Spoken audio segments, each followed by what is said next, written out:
Hello and a very warm welcome to the Shackles Are Off podcast, as well as Barmy Army Meets. We've kind of teamed up with the two outlets that the Barmy Army have been running throughout this lockdown. And, well, it's weird because I've actually got to look at the camera rather than looking aimlessly around the room. Thank you if you are watching this in vision. And if you aren't, well, great, and you're a loyal podcast listener, thank you very much for downloading and tuning in and stuff as well. If this is your first experience, we have got a full backlog of both Barmy Meets on YouTube and also all the podcast stuff as well that we've been doing throughout the lockdown, and also a couple of years ago as well before we took a bit of an extended hiatus. So the way this is going to work, we've got an amazing guest with us. We've got Sir Alastair Cook with Chris Millard and Jack Brooks. Hello, gentlemen.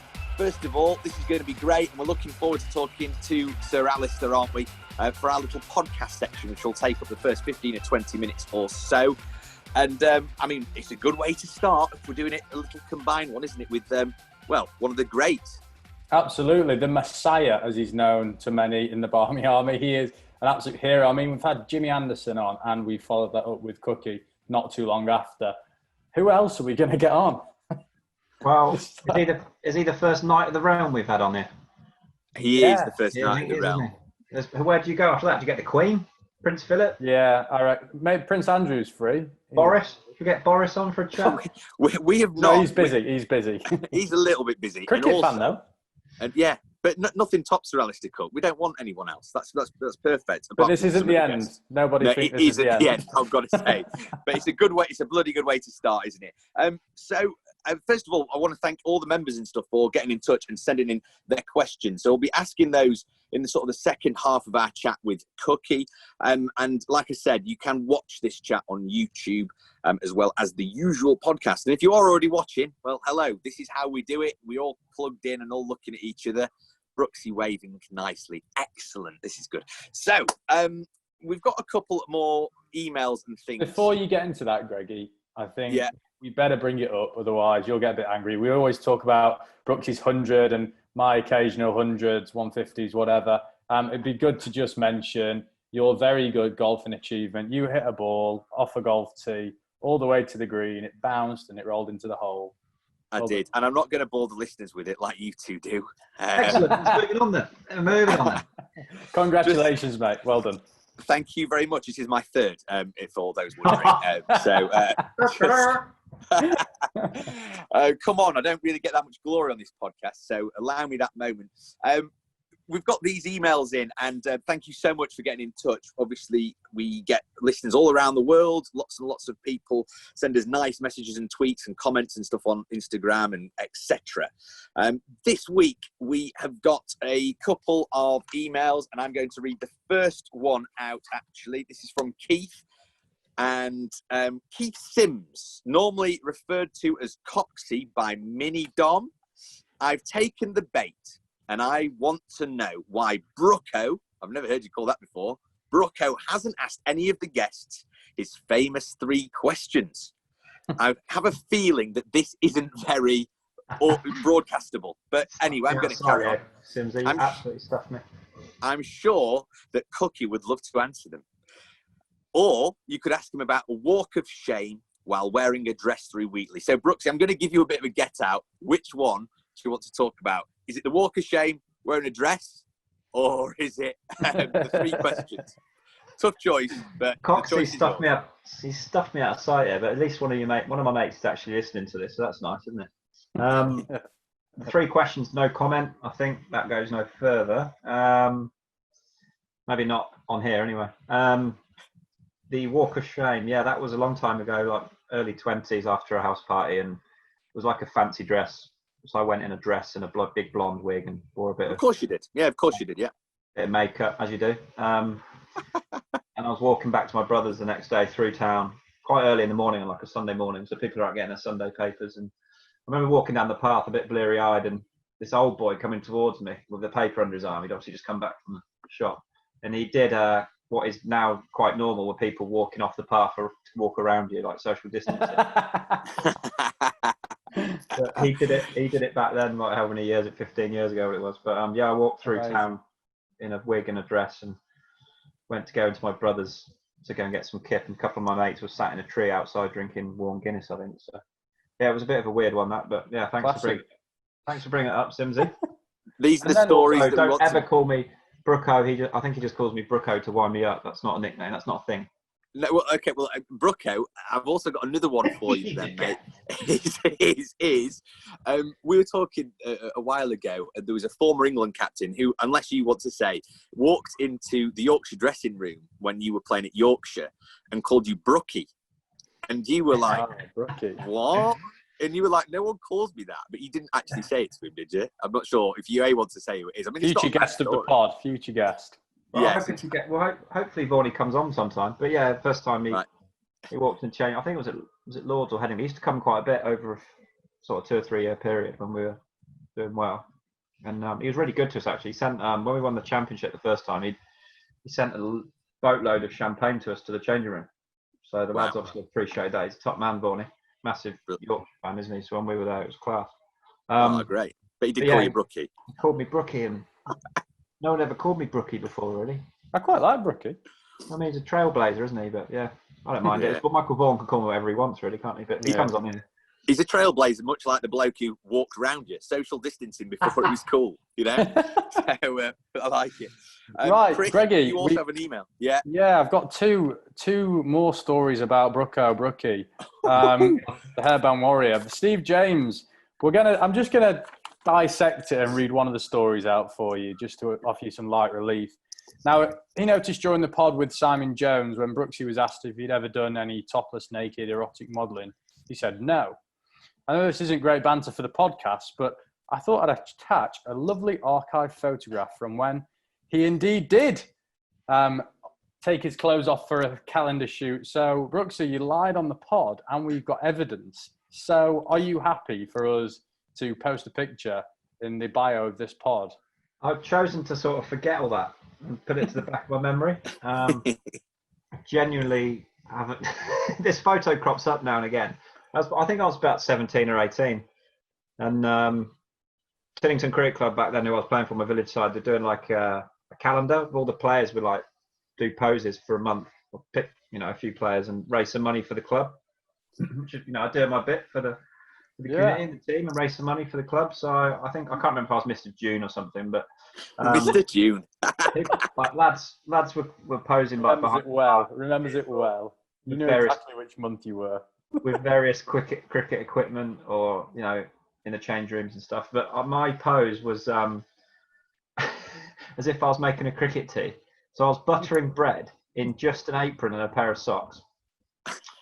But obviously, with an apron on, everything's covered up from the front, isn't it? But they had just positioned like a tall mirror behind me, so you could see my ass in the mirror. So I was only about 17, 18. It was a bit of a laugh, but it wasn't too bad, really. It wasn't too explicit. If you were 17, we can't post a picture, mate. So we need to know the facts. Yeah. So no, I was probably. It was 17. Yeah. I think we'll err on the side of caution. Sorry. Go 18, shall we? Taking a turn before Sir Alastair Cook, hasn't it? But it's not just a little bit. It's not that attractive, and you guys have seen it now. It's not my best side, is it? But no. But what I would say is, it was for a good cause. You weren't just being, a bit of a creature. Wasn't releasing my own calendar. An 18-year-old really did. Mr. June is my favourite. Brookie, Mr. June. Fantastic. He's got the nicknames covered. This is great. On that note, mate, you also have had a bit of correspondence in Brooksy that you can read out, and it's a good one. We've asked that sort of... It is a fantastic story from one of our listeners, isn't it? It's always good to hear from our listeners. Keep them coming in, please. We got James Drew on. I can't even speak. James Drew. Thank you, sir, for your story this week. He writes, I was about 14 or 15 years old. After school, we'd walk to Horsham Cricket Club, where Sussex were playing in the cricket festival there. Beautiful ground, by the way. I bought myself a bacon cheeseburger, and as I was eating it, I bumped into Angus Fraser. And as I said hello, a piece of bacon got stuck down my throat. Half of it down my throat, the other half attached by the fat was in my mouth. Oh, no! I'm not sure if Gus Fraser was playing then or not. He hasn't specified. But anyway, so there he is, stood trying to talk to Angus Fraser whilst choking on bacon. Luckily, Big Gus gave him a big pat on the back whilst he was coughing. And he finishes it with, I didn't have the nerve to ask for an autograph after he stopped me from choking. That is magnificent. What a story, James. That's well done, brilliant. mate. Thanks very much, James. Brilliant. We would like a few more of those as well. Please do get in touch. Obviously, this has been a kind of interactive podcast video chat that we're about to do with Cookie. And we're really grateful. It's so nice to hear from people. But we also love stuff like that for our kind of introductions for all of our future guests. So if you've got any stories or anything that you want to share with us that you think might go down well, do let us know. Email info@barmyarmy.com or tweet us or send us a direct message or something of that nature. So we'll get into it then. Enough of our nonsense. We'll get talking to the greatest batsman that England has ever had, in my opinion anyway, and a lot of the Barmy Army's opinion. It is Sir Alastair Cook on the first ever mutual joined together Shackles Are Off podcast and Barmy Meets. Let's get into it. Cookie, first of all, thanks so much for joining us. It's like a bit of a new look thing that we're doing. So the members will be able to see you and your lovely brick wall behind you, as previously discussed before we started recording. This is something that we ask all of our guests on the podcast, first of all. And it's quite a simple one, and it might take you back a few years. And it's simply, what are your big cricketing beginnings and what made you love cricket and how did you get into it? Well, my cricket beginnings were definitely in the back garden with my older brother and younger brother, Adrian, who was 2 years older than me, and Lawrence, who was 2 years younger than me. So Adrian, for whatever reason, wanted to bowl. So I therefore batted, and the youngster, Lawrence, he had to field. So he turned himself into a wicketkeeper. We had an 11-yard pitch, and then we had a bit of a patio as the run-up. And that's what we played on, really. And it turned pretty serious pretty quick. We had rugs as covers. We managed to persuade Dad to bowl a roller, to buy a little roller, which, I mean, it didn't do anything, but we thought we knew what we were doing. We're fully padded up got to a stage where it was like arm guards, your shin guard as a rugby, as from football, a little shin pad, that became a tuba grip, became your arm guard helmets. We played with Incredible, and that's where it really did start. And then I kind of went from there. So where was from there then? Was it at school? We spoke to Jimmy Anderson a few weeks ago on the podcast, and he reckoned he was a bit of a late bloomer. He was talking about playing for Lancashire under-15s B, and that kind of thing, which was quite amusing. And then by that time, it was only a few years later, he was then playing for England. What was it like for you? Were you churning out runs from a young age, or was it sort of late on that you grew a bit bigger or whatever? Well, no, I did score. I scored runs. It's always nice playing a game you're better than everyone else at, to be honest with you. You tend to enjoy that stuff more. You can kind of go the other way to rugby. I kind of went through puberty a bit late, so I was still singing the choir high notes at like 16. But when you're going to try and tackle a bloke with a full beard on a rugby pitch, it ain't much fun. So it's like, so then it kind of the roles reverse, isn't it? When you're half decent in another sport, you just keep playing. I always did score runs, like at kind of every level I went at. But you're always in the back of your mind. You had, can I score runs at the next level? I was a school. How many good schoolboy cricketers do we know? How many good under 15 like Essex players? Everyone said he's the next best thing, and no one ever said that to me. But you just knew there's so few people like in your under. So you go through an Essex under 15 age group, and there's only two of us who me and Ravi who are there. So the other 18 in the squad, I probably missed them out, and they're probably shouting at me. But do you know what I mean? Do you know what I mean? There's only two out of the 18. That's at under 15. So you never think you're going to make the grade. And I think that maybe kept me in good stead. I always thought every time I went up a level, I was like, do you know what I mean? I never thought I made it. I think what you're saying, Cookie, is you've completed cricket. They ran out of levels of cricket for you to keep scoring runs at, essentially. Well, I'm not sure about that. I kept getting my pad blown off and nicking off fair too many times to ever say you completed it. But, the one thing throughout pretty much, every time I did go up a level, I did manage to somehow get used to it pretty quickly and score runs.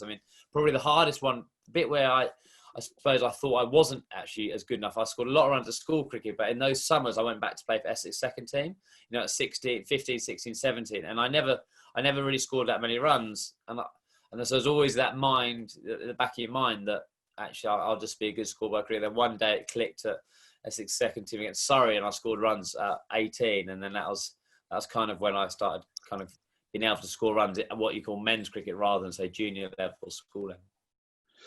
It's quite cool that, sorry, Greggy, it's quite cool that you played with Ravi from such a young age and ended up in England team with him, wouldn't you? Yeah, well, so we played against each other first. Like he won't mind me. He was a slightly rotund. I've seen photos. Wicketkeeper. I think quite a few people have seen photos of him, so he won't mind me bringing up. And he was a wicketkeeper, and he just stood up to everyone. He was a genius wicketkeeper because he was so lazy he couldn't be asked to walk any further. He did say his dad owned a sweet shop, so he. I mean, I'm not sure how many sweet. He must have thought they sold out a lot of sweets, but I reckon Ravi ate most of them. But yeah, we played against him at under 11s or under 12s, London schools as I was playing for there, and then ever since that age group, we've just kind of grown up together. He got his first contract slightly ahead of me, but we've always been like that away. And it was actually this is the first year in how many years that we wouldn't play a game of cricket. I don't think we're going to play a game of cricket together as he's moved to Sussex. And it's actually, it was a bit of a shock. But actually, yeah, to have someone like him, and you played England, played Essex all the way through, it's pretty amazing. Yeah. Definitely. So when you're sort of trying to step up the levels, surely you weren't sort of so self-aware that you were just focusing on the next target. You obviously probably had, in your teens, ambitions of, right, I want to play for England and all that kind of thing. I think everyone does have ambitions about playing for England, but I don't think anyone ever. Oh God, Jesus! We do actually have a thunderstorm around here. I think you do, but you never ever believe it. I remember driving past Peter Such's car when I was 16, driving when my parents were driving me to training. And I thought, all I want is my name on the side of my car. I want that's at Essex. I mean, you couldn't think of anything worse but you know what I mean? Or a car parking spot at Essex. There's always something. The Cat players had a car parking spot, and I wanted one of those when I first started at 18. I think you never believe you're ever going to make it at any stage. I don't think many people do, honestly. I think you always have that back of your mind. Jesus, look, you always have these guys that you watched at 12 or 13 playing first class cricket. You think, I'm never going to be good enough to play there. So, and maybe that's how I felt. I mean, other people might feel differently, but that's always, I think, a good way to be. When did you come across our beloved co-host Brooksy then? I think you told us, was it in Perth, Brooksy? And were you kind of aware of each other properly at that point? Well, he wouldn't have been aware of me, little awful clubby steam bowler. But yeah, I think we were about 19, 20, weren't we, Cookie? And you came over. For you were also a little bit. Yeah, you had the Ravi syndrome a bit, didn't you? Tell us more, Cookie. Tell us more. Well, again, he was. I mean, where were you working? When have I ever been super slim? Yeah, so I was on a working holiday visa thing that I was going to go to Australia. But before that, when you played for Berkshire, didn't you? I was at Oxfordshire. Oxfordshire, sorry, close. Yeah. But but as in I swear you said, because I remember when you met you there and you were like, oh, I worked at, I don't know where. Maybe I just made. I was working. Yeah, I was working. I don't think I met you before Perth though, did I? No, eating a lot as well. That hasn't changed, Cookie. Cookie ended up at Willerton, where I was going to spend the whole season there, the whole winter playing for them, and he was the overseas pro for a couple of months, was it? Yeah, I joined. So I was at the academy, the National Academy, on a part-time thing. So I was meant to start at the beginning of the season, but I spoke to Rod Marsh, and he said we'd do 6 weeks at the academy, and I think I went out probably end of October. I was in November, December, January on the Paul Terry Academy. Yeah. And end of February, but then just before that, I got called back to actually go to England A. No, so I had an India camp. Gucci sent all of us young batters in the spin camp and the spinners to Essex, part of his scholarship fund. So I then left a little bit early to go to there. But yeah, that's the first time I met Brooksy. Yeah, I remember. I don't remember our first meet, but I remember that was the first time I'd seen a first-class cricketer up close and trained with him and spent that much time with him, really. And you could see he was very professional. I remember sitting in the bar with him usually afterwards, and he'd be on lemonades and I'd be drinking beers and stuff. But I was there as a club cricketer and stuff. So I don't think it was quite like that. I had a fairly dusty heads, but the Paul Terry Academy was brilliant. Actually, it was it was really good. It was really we organised. We had net training. We had quite a lot of Hampshire boys, obviously, with the link. Yeah. There we had. I mean, one house was Ryan Tenderscarter, Tim Phillips, and Ravi, and the other house was myself, Chris Benham, and Kevin Latooth. Yeah, two Hampshire lads, and then Bruce came out. James Bruce came out, didn't he? James Tomlinson. Jimmy Adams was in. Dimmy Mascarenas was around, wasn't he? But I know he wasn't part of the academy because he's a bit older than us. Yeah, he played at Melville. It was his club, wasn't it? Was Jimmy Adams? Did he come over? Jimmy Adams, yeah, he was there when I was there. So we had and so training on. I think twice a week we trained with the clubs. Twice a week we trained as an academy squad, and fitness was arranged for us. So we had everything on a plate, and it's kind of down to you whether you wanted to work up. It's a brilliant experience, and I was Brooksy and I are still in contact with probably 6 or 7 of those Willerton guys who, again, like bend over backwards for you if you put it into club. And I don't actually remember drinking many lemonades there. Actually, Brooks, you've been a bit kind.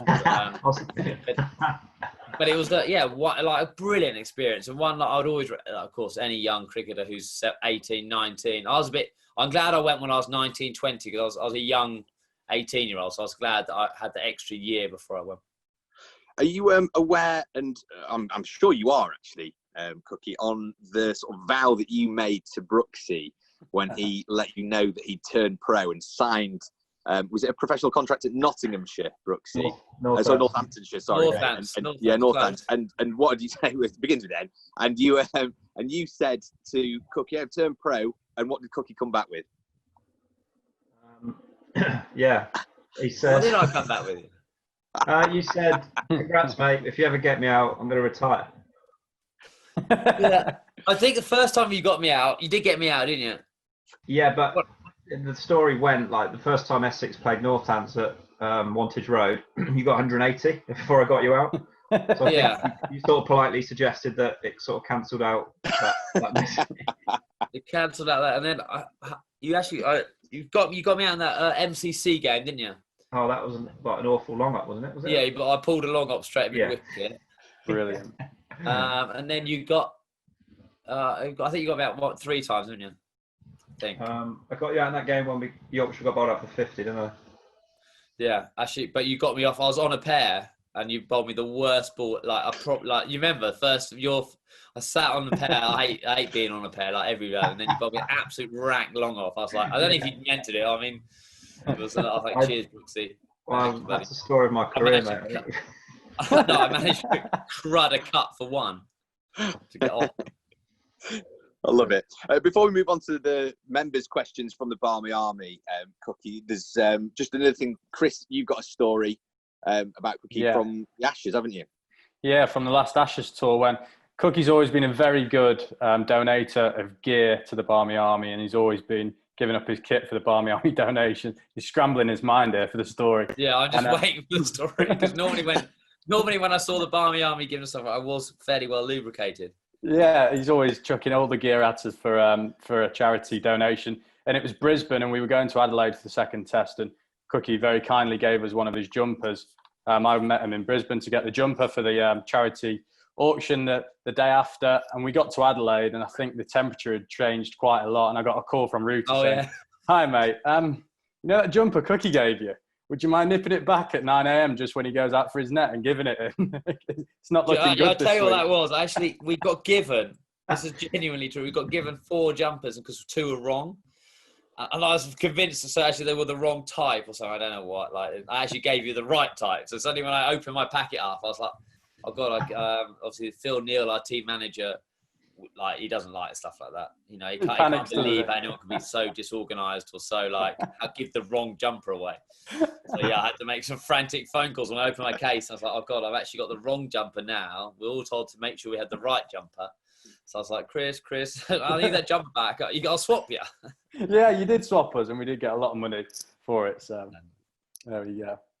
Nice work. We'll move on to the members' questions. Chris, are you going to just explain what this is kind of all about? Absolutely. So throughout lockdown, we've tried to bring all the Barmy Army members closer to the cricketing heroes. We partnered with Opening Up, who are the mental health charity within cricket, to deliver these sessions. Basically, we've received loads of member questions, and we're going to read them out throughout the course of the next half an hour. Some of them we might not be able to ask due to times, but unfortunately we'll get as many in as we can. So Greggy, are you going to kick us off? Yeah, I'll start us off. Yeah, and also a big thank you as well. Our listeners are very nice. We've managed to sort of eke a few of you out of the woodwork as well. So thank you so much for getting in touch. First one from Mark Smith. Haven't really got a question for the chef, so good start. But I wanted to let him know how made up I was that he managed to score 244 not out of the MCG on my 50th birthday, third day of the test. Billy even did a couple of renditions of Happy Birthday for me on the trumpet whilst I was sat in Bay 13. Dream come true. You must hear a lot of things like that. You know, people talking about where they were for that knock and, you know, a couple of other memorable ones, Cookies. It's quite nice to hear sort of the real side of things like that. Yeah, again, it's one of probably the sad things about being involved in a sporting event. I mean, there's not many. I know it sounds a bit of a silly thing, but actually some of the, you know, those kind of stories about, you know, oh, I was here when you did that, or I was there when England won this, and, you know, when Broady got 8 for 15, or Jimmy got his 500,000 wicket, whatever he's got, you know, all that kind of like, I was here, I was doing this, and it kind of like, yeah, it actually does bring it home. I suppose probably the biggest example, I suppose, for me, well, that would be my last innings. You know, I'm not like, I keep wanting to bring it back to myself, but it's, you know, how many people came to me on that last innings and said, do you know what I was doing? Or, you know, like Gemma Broad, so Stuart's sister, who used to work as the analysis girl, you know, she or Nathan Lehman or whoever's doing it, like, every ball is typed on a computer. So if you see the bloke sitting there at a computer, like, you know, if you play it, you can watch 154 defences if you wanted to after you got out, or you can watch the dismissal. So she's massively part of the squad with Stuart as well. And she said I was in the 90s and she drove into B&Q. I think other amazing where are still available. I don't know if we have to say around it. Yeah, they are. Sorry, that's for BBC in a minute when I'm on that. Yeah, you don't have to worry about it now. Yeah. And she drove into B&Q, said, oh, I can't nip in, I'll have to wait if he does get it. And obviously I got to that moment, I did luckily get 100. And she said she jumped up in her car and screamed like, yes. And she's like, what have I just done? And then realised the next car had done exactly the same. And it's only when you hear that kind of story after, as you're just saying, that you kind of realise the impact kind of sport does have. And, you know, we're all fans as well. So, you know, the Rugby World Cup, England versus New Zealand, that semi-final, like, that pub, you know, the pub you were watching it, or whoever who were watching it with, was just a great moment, wasn't it? So actually, it's being involved in the sport, you don't quite see that, but when you hear the stories afterwards, it is very special. That moment as well for us, like, we were, as you know, Cookie, we were there singing your song for felt like hours on hours on hours, and it was just such a special moment. I was there in a full suit because I was pitching for some business actually throughout the day, so I was like running back in a full suit and tie in the stands with the Barmy Army. It was like incredible moment. But how was that for you to score 100 on your final game? Yeah, there's certain things, like, I don't quite know why that happened, but it was, you know, for me, you know, a lot of people, for me, it just has helped with the transition period of being, so, you know, when you're an international player, you kind of, you know, the forefront, you're you know, you are at the cold edge. It's all exciting, it's tough, it's bad, it's amazing, you're on the edge of it. But for me to just finish like that and walk off, no, actually the last time I ever batted for England, I scored 100. It's just the final book note. There's no, like, you know, there's not many people, unfortunately, get that moment. And it just, like, there's no, everyone asked, oh, you wish, you know, Virat Kohli said when I was about 120 odd, and that said, are you regretting your decision? I was like, no, I couldn't be further away from regretting the decision. It was like the perfect way just to walk off knowing, actually, last time I batted, I still was half decent. We'll forget about the rubbish I produced the whole of that summer before that, but it was for that like 100 or whatever it was, those 150 overs I batted, was, you know, I felt like I played as well as I could have done, and that's quite a nice thing to have in your mind. Magic. It was awesome. It was awesome to watch. It was so cool. But just the atmosphere of the place. Just even when you're watching on TV, it was just continuing. You had to keep raising your bat and sort of signalling, didn't you? Yeah, well, I mean, it was, I think Rooters in the 90s as well, but it was slightly embarrassing. The worst bit about that week, actually, there's not a bad bit about any week when you retire and you go out like that, but actually was the, you know, a lot of people text me when I announced it after the Southampton game. It doesn't matter, just go out and enjoy your final game. Enjoy your final game. But actually, because the centre of attention, you are the centre of attention, which is not really my thing. you think, well, you get a standing ovation from just walking down the stairs. I mean, if I didn't trip down the stairs, I'd be all right. But I get a standing ovation. Then you take God and you think, God, it'd be so embarrassing if you walk off with a really low score, a 0 or 5. So what do you do? Like, people will give you a standing ovation to walk back. Do you raise your bat? And the stupid things like this were going through my mind. And I didn't enjoy, you don't really enjoy like the guard of honor or anything you should enjoy, because you are so desperate to do well. Because for me, it was just saving the embarrassment of, of not making a fool out of yourself, as in just that little bit of uncertainty. So to score runs kind of made it easy. Cool, mate. Brooksy? Yeah, straight in with, I think it's former Crystal Palace manager, Alan Smith. Yeah, season 90, he's a Barmy Army member. Barmy Army legend. Got a couple little questions for you. On that innings at the MCG, actually, he says, what can you remember from your innings that day? What was the atmosphere like, and how cold was the beer afterwards? I mean, I really struggled on that tour for form, actually, and for whatever reason. It's sad that it happened when we'd already lost the series, but for those 2 days I batted, I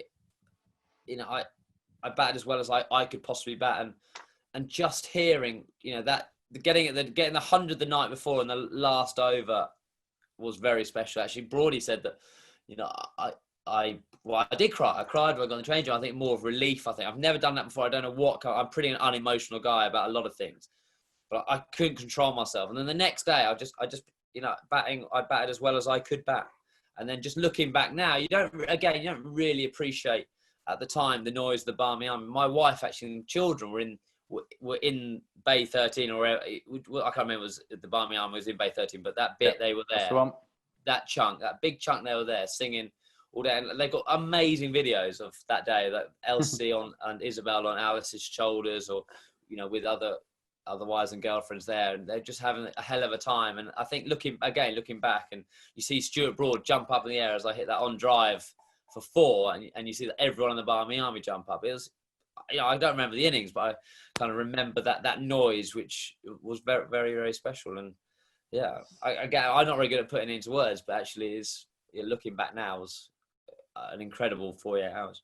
It's quite funny you've mentioned that, Cookie, because our co-founder Dave Peacock said his favourite story is he submitted the next question. He said, is it true that when you got back to your hotel room that night, that your daughter, instead of calling you daddy, sang the Ali Cook song to you? Yeah, I know. She did. She just kept on singing the song, and it's when she started singing Johnny Bairstow's song. Oh, Johnny Bairstow, you are the love of my life. Oh, Johnny Bairstow, I let you, stop now. My wife. And we were like, kiss my wife. Elsie, just thought it. Or dance with my wife. Ah, I should have thought of that one. Yeah. But yeah, so she got to the stage on that. She knew a lot of. You could say when you're, what is Jimmy Anderson's song, or what is Johnny Bairstow's song? Fantastic. And then what was your favourite Barmy Army song throughout the years, Cookie? Now, I think the best Barmy Army little thing was when Jesse Ryder punched punched it, and it's probably the first punch that glass or thing, wherever he was at whatever time he was, is when Phil Mustard said he was fine when I was with him at 6 o'clock. When the news broke the next day, when we had a recovery session. That was my first really, really experience of the Barmy Army. Obviously, 2006 when I went to Nagpur. Obviously everyone was there, but it was there. I can't. And then the Ashes wasn't a great Ashes. Obviously 2006-07. I obviously remember the Barmy Army course there. But what I'm saying was that's the first time I went to New Zealand in 2008, where I started to meet. It's a lot smaller group. Yeah. You start to meet the guys, and we had that. The Thirsty Well, or I think it's the Thirsty Well, the Blue Well. No, it's Thirsty Well. I think in Napier when we won that series, where Barmy Army took over the whole pub, and Collie was on singing, the Jungle song from, Graham's, Big Graham's song, doing his part. And that was the first time I really appreciate Barmy and started to know him. And that Jesse Ryder song, you can Google it. It's brilliant. Absolutely fantastic. That's my favourite in terms of when every single time that guy sang it. I think I can't remember his name now. he had his old school blazer on. I said, you should come on every tour with us. And he said, well, I've got a job. I was like, oh, okay, I forgot about that. Oh, yeah. And it was just brilliant. Love it. Next question then from the members. Thank you to Peter Titmus, who asks, and it's sort of leading on nicely on from what we've just been talking about, which innings and which tour in your career gave you the most satisfaction? 2010 Adelaide or Melbourne 2017? I bet you get asked these sort of choice questions quite a lot. Yeah, I think, you know, you have to kind of group those three in 2010-11 as a whole series. Really, it's quite hard to split. Like the Brisbane was, you know, to come out of Brisbane 517 for one after day 3 when we're looking down the barrel of a defeat, to play a really significant part in saving that. And that was I think I wrote somewhere, that was my first time in my England hit career. That's about probably 4 years into it. I really contributed to something really special there, and kind of went from the step of I think it was my 14th Test hundreds. It wasn't as if I hadn't scored hundreds, but the first time I made that real big difference. And then to back it up about 3 days later at Adelaide, to be able to do that was there. And obviously Sydney when we needed, we got 700 again. Matt Prime, Ian Bell got hundreds, but again, just that as a group, that tour will forever live in my memory. You know, when Chris Tremlett bowled Mitchell Johnson for first song in Sydney, where the Barmy Army sang his bowling song and then changed the word to his batting on the way out. And actually, I was at mid-on that time, and I was the ball shining on the tour, and I was speaking to Tremors as we're like kind of not laughing because not that we'd done the job, but obviously I think he was bang at 8 and we're going to win whether we won tonight or the next day. And he just said, I'm just going to try and bowl this as fast as I can. And, he just bowled absolute jaffa, beat Mitchell for pace. And the noise that day of the Barmy Army, that was incredible. Again, another one you can find on YouTube and just see the pure elation of the whole thing. It was incredible. So that is that probably going back as a player to go and relive probably that Test match. I'd like to go and live to Sydney because that had such more significance than just the 200 at the Melbourne. But India as well. India away in 2012, first Test tour as captain. I wouldn't say it's the Barmy Army there, but again, there's so many members of it. Bangladesh, when we went back for security, I think there was 6 Barmy Army there, and we had a drink with. Actually, one of the guys was a really good friend of mine, Brother H. I know his brother really well. He's called Brother H in our group here, and he was there, and Isabel was my daughter. My second daughter was born that day, and I flew that day to go back to Bangladesh. It was obviously quite an emotional time, and he picked me up from the airport and we went together and stuff. So, but again, brilliant. 6 people in Bangladesh when told not to go. It's just, little stories like that. Brilliant. Love it.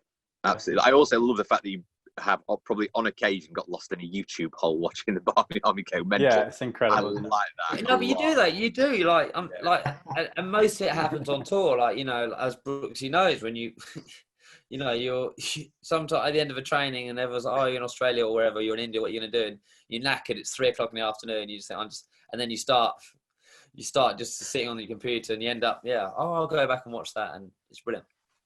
Love it.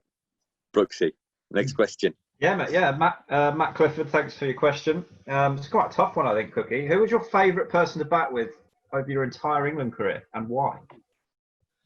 It is a tough. It is a tough one. Has anyone seen The Edge? Yeah, The Edge. We love it. We talked to a lot of our guests about it actually. Yeah, no, and actually seeing what that meant to Trotty and actually, when he couldn't. Yeah, incredible. At the end, actually, we went to watch the premiere of it. Actually, that really, again, that got me when it was like, I miss batting with, myself, Strauss. And actually, I don't have a favourite person. I think obviously me and Straussy with the way, we batted so many times together at the top of the order. Trotty with his, his method, his routine, which is laughable at one stage, but the amount of you bang the other end to him, you just no, this bloke's, if he gets in, he's getting 100. He's so rock solid. Then you had the Flair KP. We are batting. We had a great record together. Actually probably chalk and cheese in terms of he wanted the limelight. I was quite happy to give him the singles. He'll dominate the bowler. I would sit back. We actually complemented each really well. Then you have Belly, who's just pure class, and then adding now onto Joe Root, who's just probably at the top of the tree of all the batters, in my opinion. Like how good he is. I think he's the best English batter I've seen in terms of the way he plays, the way he does it. He just changes tempo a little bit for each form of the game, whether it's 2020, one day or tests. You wouldn't be able to tell really the way he played. And I think that's such an unbelievable skill to have. And there's so many good players. Ben Stokes. I've missed out loads that I probably shouldn't. So I've just been lucky to play in this era. There's some great players who had success with England but never had quite the same success as we've had over maybe the last 15 years or so. And that's just pure coincidence, isn't it? Pure luck, who you are, who your teammates are. And to call some of those, all once in generation players that I played with, I call them once in generation players, but you could probably have 10 of them, 12. That's unbelievably lucky to be part of that era. And I don't like going back like Alex Stewart, a once in generation player, never won an Ashes, or Atherton or Hussain. I'm bringing that up because of that, but if they'd have played in our side or played in a different side, they would have won some of the stuff. And it's, I just feel very fortunate that we had so many good players around. Fantastic answer. Great answer, Cookie. Again, leading straight into the next one. Thank you, James Drew, for the question. He's asked, out of all the test openers that you've had after Andrew Strauss, who did you feel was the best or should have been given a bit longer? Again, it's a really tough one to say because obviously I was part of the selection for most of these ones. None of them. I do then sit on the fence saying I never actually have a vote, but then everyone knows that that's a real lie. Yeah. I just think it was tough. I think all of them got pretty much the fair go, 7 or 8 games, and the problem is everyone kind of got out in the same kind of way. I was like, at least run yourself out, let's do something different. And I always go back to the Sam Robson thing because I think he all of them. I'm not ever. This is going to sound like I'm like saying offense. All of them are really good players. There's no doubt about it. Adam live. I watched Adam bat when I first saw him on tour. I was like, this guy is a really, really good player. But again, just ran into an Ashes series, New Zealand series is his first 7 games. Now, you can't pick and choose when you make your debut. You can't pick and choose. But that's tough. An Ashes series is a tough place to go. And again, the wickets we produced, obviously, Lord's a flat one, but they were fairly spicy wickets. And against, again, Adam is such a strong player to the offside. You probably don't want to face so many left armers. And with Stark, Johnson. Yeah. Actually, do you know what I mean? It kind of the matchups didn't quite work. Now, if he had started maybe against the West Indies when Trotty got the nod ahead of him, you just don't know quite how that's going to work. So they all like Sam Robson. I remember watching Sam Robson's the one I feel like I will never forget. Like in terms of people ask me what the difference between county cricket and international cricket is, and it's the guy he kept getting out to like Bumrah, not Bumrah. Kumar, the little 78 mile 82. He was then, but he's gone a bit quicker now. But at that stage, so guys we faced quite a lot in county cricket, and he got out quite a lot of times nicking to first or second slip. And we're in that last Test match of the summer. We bowled him out pretty cheaply at the Oval, and everyone kind of knew we're probably only going to bat once if it all goes right. You don't know that, but like India kind of gone, and we're definitely going to win the series, and we bowled him out cheaply, and with the one big score, you're probably only going to bat once. And he's knowing in his head, because that's what everyone's been writing about, that he's kind of playing his place for the winter tour. And Sky, and this is not having to go at Sky, they're just doing their job, showed all his dismissals from that series, which was pretty much Kumar nicking him off from 4th or 5th stump balls to second slip.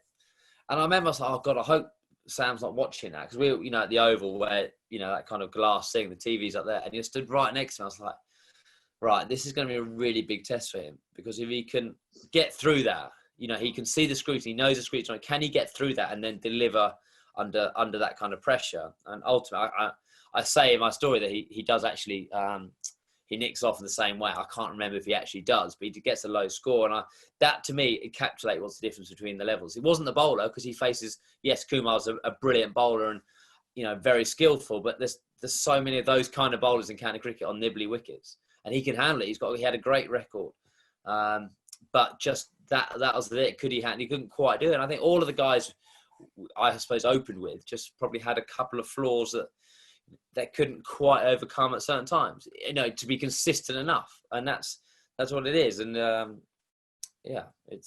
Fantastic answer. Well, no, ultimately, that's what it is. Like, yeah. And it's a horrible thing to say that probably had a couple of flaws. They just weren't quite good enough to get through that period. But that doesn't mean that they wouldn't come again as some of those players. But yeah, that's Nice. Sorry, off the back of that, did you feel, because there wasn't a settled opening partnership, did you feel a little bit more on your shoulders for a little while because of that? Of course, in an absolute ideal world, you'd love a settled top of the order just because, what it gives you, what it gives the team, what it gives you as a confidence thing. I don't think it did really. I mean, I was probably out just as many times as the other guy was out early as well. We did struggle at the top of the order for a couple of years, and it definitely helped. Did it? I don't know. I think that if I started feeling like that, that'll only be me making an excuse for it. That's the honest answer. Like, the guy at the other end, doesn't matter. Like, he's not batting for you. Coach is not batting for you. It's down to you delivering. Of course, in like you're talking about ideal worlds, it's so much better being 50 for none. As a bowler, if you're getting 50 for none, you're thinking, God, I'm in here for the day, yeah. And your next spell, your second spell, doesn't quite have the same thing because you're thinking, Jesus, these guys are playing well. This could be 150 overs for us in the dirt.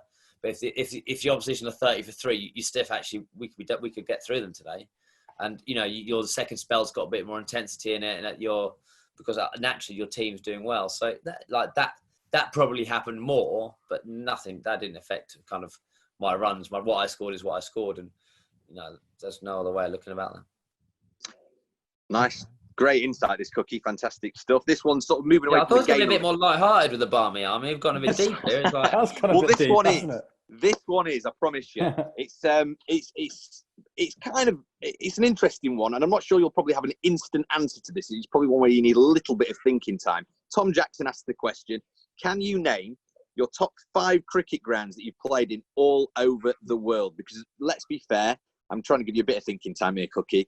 We go to some amazing places, so you might already have a top 5 in place. I don't know. Well, I've got a few.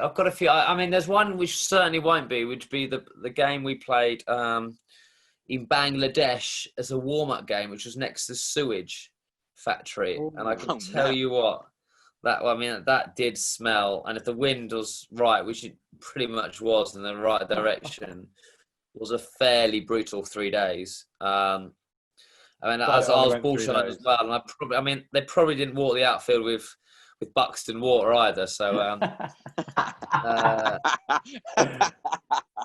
so that won't be there. No offense. Look, you can't look past Lords. Incredible grounding. There's just something about that place. It's a bit like Wimbledon. It's got something which you can't put words into. You literally can't put words why it's so special. It hums. It has that thing. So Lords is always there. Newlands just for the pure beauty of Table Mountain and the setting of it. I think it's incredible cricket ground. I think pardon? Chelmsford is always in there. It is. I just love watching the only bit I don't like about Chelmsford is when you sit on the balcony and all these other bowlers, Brooksy, as we played him the other day, played last season, he was off 15 times, got a blister on his sock or whatever. Here we go. He'd already got me out. And the balcony's not wide enough to walk past. The balcony's you put your feet on the balcony. Huh? The balcony's a shambles at the best times because you got to walk. Well, the away team have got to walk past the home team first of all. So you've got coaches or 12th man or someone. It's always no eye contact sort of thing. Yeah, that's the only bad thing I think about Chancellor's Ground actually. So I don't. I don't like sitting side on. That's the bad thing about playing at Somerset now. You're sitting side on. I'm not really a fan of doing that. No, but actually makes you look quicker than you are, Brooksy. Well, yeah, there's always the bowlers. I need every mile an hour I can get these days. You got clocked at 100 on Sky last year, didn't you, Brooksy? Or 90 odd? Did you? 100k, maybe, yeah. 100k. What else? The one in Queenstown. With the remarkable mountains in the background and we did a team meeting at the top of the remarkable mountains, which after a day of the warm-up game with 8 days in Queenstown as a warm-up. We didn't win the first test match. Nice a few days. No, amazing. That's up there. Come on, one more then, if you're counting Chelmsford in there, which of course you probably are. Of course, why not? Double champion. All right. Bedford School in there as well, amount of runs he scored there. Yeah, I'm not sure I can quite justify that. One more. Do you know what? Actually, a ground I've never won a game at, but I think it's really sad, really sad. And actually, I've got some pretty bad memories of the ground. But I mean, Wacker is to me always felt like a cricket ground. And the Adelaide Oval, I mean, I do like the ground, but I love it. That's why I think Lords is so special. I know that there's so many other reasons for it. Lords is expanding, but still, it's because its primary purpose is a cricket ground. You know, you go to MCG, it feels like a stadium, and Adelaide is kind of almost gone stadium-ish now. Incredible what they've done. It is beautiful, but almost more stadium. And that's why the Wacker, although it's a bit more run down than it is, but there's so much history when you get into that ground. I mean, I've played there 3 times and lost 3 times, so I shouldn't really Great say memories there. but I do. It feels like a cricket ground. I can't sure I can have it in my top 5, but yeah. No, that's a good 5. A good balance there. Strong. Nice. Pardon? I don't know how's your memory from Anna Tilbrook asks, would you ask him if he's learned to play Sweet Caroline on the piano yet? I gave him my music for it last year after an event he was speaking and I was playing at. Anna the piano. Yes, for sure. That is right. How's your piano skills? Yes. I did learn it, but I've forgotten it now. You know, I did. I could actually play a bit. Well, I say when I learn it, I could play a handful of bit of it. Actually, my Elsie's just started now, so she's starting to learn the piano, which is quite cool. But they learn it for like animals. Say A, the note A is an ant, the note G is a goose and stuff. So it's quite funny. I might use that for my guitar. Jingle Bell.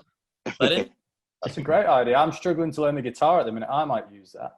I like that. Elephant, gorilla. Yeah. What else we got? I'm not sure what elephant. I'm not E is what's E? Oh, egg. Yeah. Egg. Nice. Egg, yeah.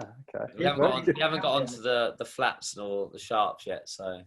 Well, again, another transition into the next question. On your children, would you have any ambitions to see any mini Cook cricketers out of the household one day? I mean, I'm trying. I mean, we've got Jack, who's just coming up to 20 months now, and he can say a lot of things, and none of them are cricket. All of them related to tractors. He loves Tractor Ted. Honestly, Tractor Ted is his thing. And diggers, he can say JCB, but he can't say forward defence. So I might be losing. The thing, but yeah, look, of course.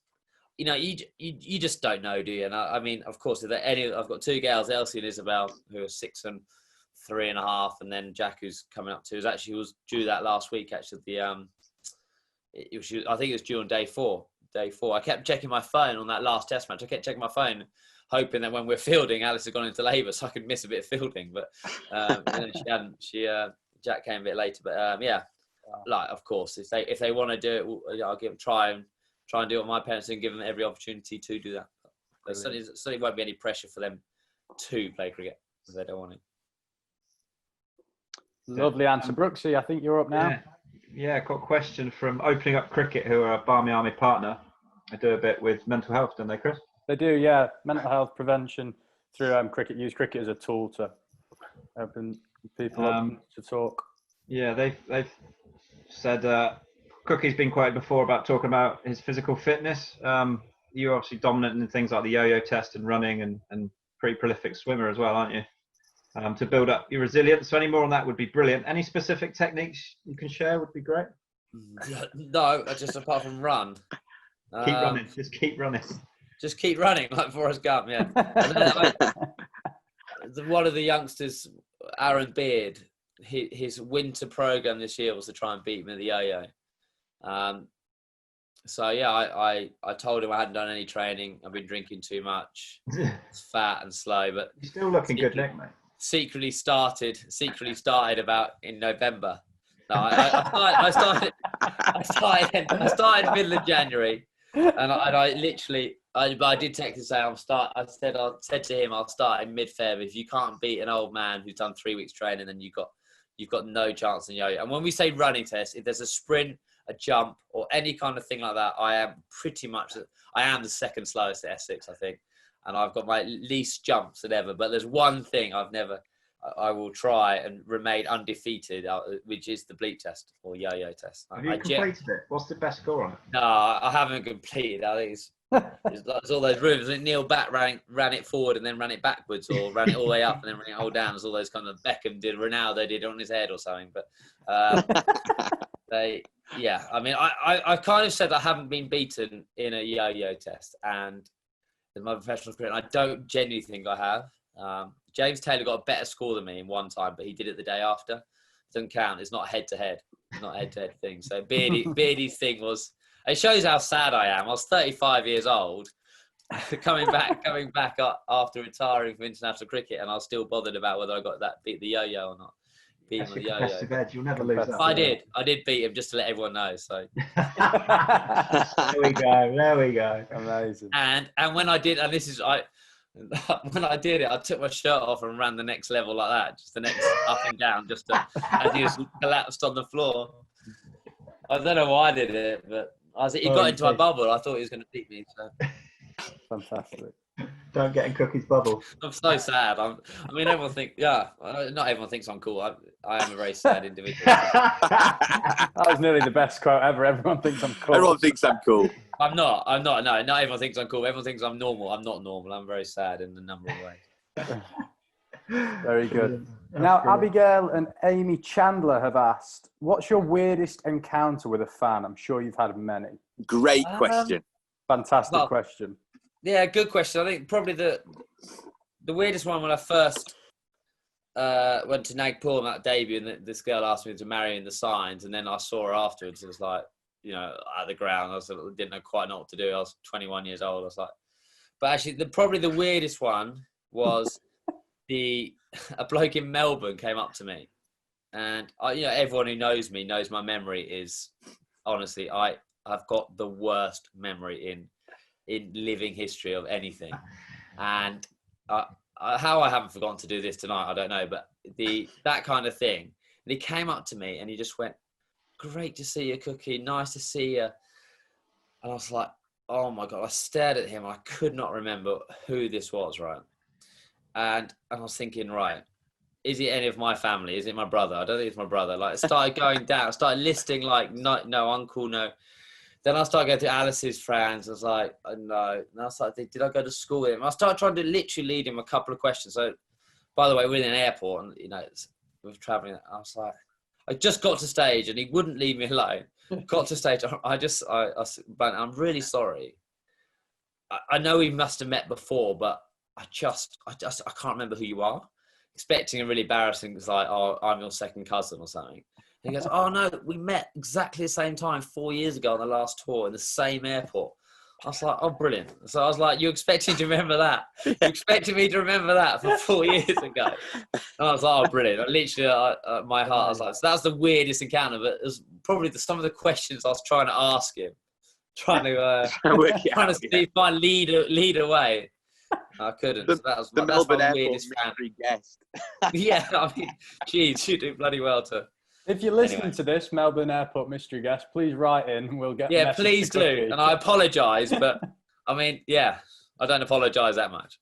I love it. So often, Jesus. We've got another question from Keith Sims, who asked us lads a question in the intro about Brooksy, but he's back for more. He's back. He's asking you a question this time, Cookie. He's saying, a question for Sir Alastair Cook. Which opposition captain did you enjoy beating more than any other? And this is a Barmy Army kind of thing. So they're obviously looking to tease, I don't know, probably one or two names in particular out of you. Yeah. The grin on your face, by the way, for those watching, is great. I'm trying to think whether... If it's not Australian, it doesn't count, really. Let's be honest. I did. Well, like Eddie, of course you're going to be Australian. Of course, Michael Clark is always an enjoyable one to have won against. Nicely worded. Yeah, that's it. I'll just have to go with that because I think the other guy never actually won as I played it. I wasn't captain when we beat him, so I can't say that one. Very diplomatic, Cookie. He's good. He's done this before. I know. He's still got to be slightly careful, haven't you? Yeah, no, not with us. All right. And Brooks, you've got final question from the supporters. And Matty Rose, Cookie, on your farm, have you named any of your lambs Alan? I was wondering where that was going, actually. Surprisingly, I haven't. But if my daughters, they tend to name their couple of pets. I think we've got Dottie, Domino, Motsy. So we've got a few. There's always a handful of pet ones which have got names. There's 2,000 or so of them, or 3,000. So it's not. Wow. I'm not sure you can name every single one, but there's a lot of hand.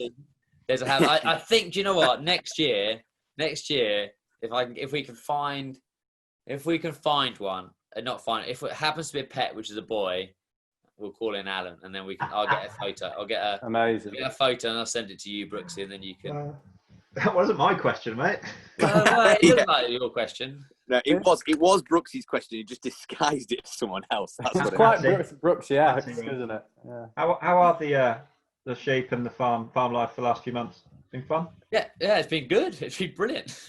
There hasn't, lockdown hasn't really changed too much for us because obviously I haven't gone training and stuff like that, but unfortunately with the animals, you've got to look after them. You see, you've still got to move them. You still got to be there. We've had slightly less people on the farm, so it's a bit more work, but there's a bit less time pressure because you're not shooting off to go and you haven't got dinner in the evening. Nothing to me, so it's a bit less. It's been really nice actually. The weather's been kind, isn't it, for land? Oh yeah, it's been pretty good. There's a lot of good weather for cricket, haven't we? But I suppose it's been nice for you to spend time with the family as well. Yeah, I mean, everyone's forget I have been around the last 2 years, really. So it's not as if I retired. I did retire a while ago. So, but I mean, we've probably missed a few flat ones, haven't we, Brooksy? You're 100 as well. You're looking to double that count this year. Oh yes, we got it in. You know what? Have you got another one in you? We've got it in the pod. We've had it in every show, Cookie. We've got it in every pod. You've got this 100 in the pod. Nice I just wonder whether Brooksy's got another 100 in him. If I've got another, I bat 11 now at Somerset because they got good tail end batters, and we haven't played any cricket this year, so that's obviously not helped the chance, is it? So no. I'm happy with one, mate. You can dine out on one, can't you? If you score more than one, you're probably half good, aren't you? It's not my test wicket. I dine out. I was going to say that. Exactly. It's a good story. Dining out on one. Talk to us about it, actually, because it's great. I mean, I've seen it so many times. Unbelievable delivery, wasn't it? Yeah. I nicked him off. I don't know what anyone nicked him off. Caught behind. I don't know what anyone's worried about. All I do know is I've got a test average of 7 as a bowler, and I did it on a flat wicket. It was an old ball and doing impressions, and I got a wicket. Easy, mate. Imagine if I got a new ball on the green seamer and I took it seriously, what I'd have achieved. I think you'd have beaten Jimmy's record, mate. Wasted. Wasted batting. Oh dear.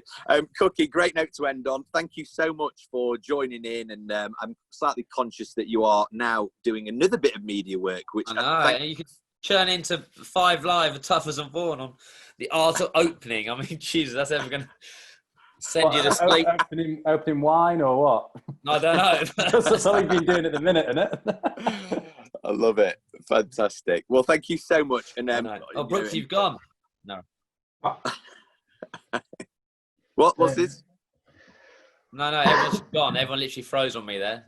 Oh, did they? No, we're still here.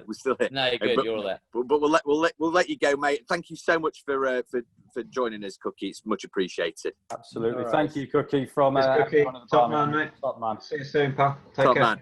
Cheers, guys. See you later. Cheers. Well, that was brilliant, wasn't it? So Alastair has left us. Brooksy's now took it into a little bit of food. He was great, wasn't he? And actually really engaging and funny and relaxed and stuff as well. It's the first time I've actually spoke to him properly. So that was brilliant. And thank you to all the listeners and viewers for sending their questions. Exactly. Yeah. So lads, I mean, great bloke, isn't he? Yeah, top man. Absolutely sensational. Blokes, isn't he? Just such a good bloke. You can see how good he was at cricket through like the personality almost, you know what I mean? But when he's talking about how he played every level of cricket and reached the top, he genuinely means that. So he just challenges and kept beating them. But what an incredible human being.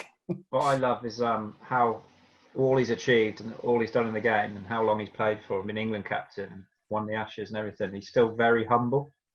Hasn't really forgotten. He hasn't really changed. As like we mentioned when we first met, as sort of 18, 19-year-olds, right at the beginning of our careers, way before really anything was really happening in our careers. And hasn't really changed, to be honest with you. He's got a lot more confident, and he knows how to hold himself and how to speak, and people will listen. But he doesn't get out of his box. He's not arrogant or anything like that, is he? Just top man. No. And what I really enjoyed as well, I've got to say, was that he knew and remembered the deliveries where you got him out, Brooksy. And I mean, and this is no sort of slur on you, but, he has been dismissed a lot of times. And you probably can't remember all of your wickets that you've taken. But that was... I can talk you through them if you want. Yeah, well, I'll tell you what, let's get going. You've got, 400 odd, haven't you? Well, just 460 odd first class, but obviously add on the others as well. We've probably got another 100, so... Yeah. We could do a full series on that if you want. Or then again. Yeah, that was quite funny. Like the first one he said, when he said he'd retire, it was just like he missed a full-off volley. The next time I got him out, he managed to pull a rank, honestly, one of the worst long ops you've ever seen, just straight to mid-wicket. Adil Rashid just went, caught it in front of his face. It was actually the third one. I actually felt like I got him out when I nicked him off. But yeah, he's definitely in my... When someone says who's the best player you've got out, he's up there, isn't he, with his record? Yeah. Incredible. What some fantastic, got tongue-tied then, some fantastic questions from the members as well. Thank you to everyone who submitted a question. Yeah, absolutely. And we've got a full sort of series of these booked in. So if you like the podcast or you like watching on YouTube, just whatever, subscribe, and also just tell a mate. You never know, they might enjoy it if they're bored at the moment and love the cricket. Do let them know about the podcast and Barmy Meets as well. So thank you very much. Look out on all our social media channels for more. And thank you for tuning in. Thanks for asking questions, and see you again soon. We can actually wave this time. Bye-bye. Good night. God bless. Back to the studio.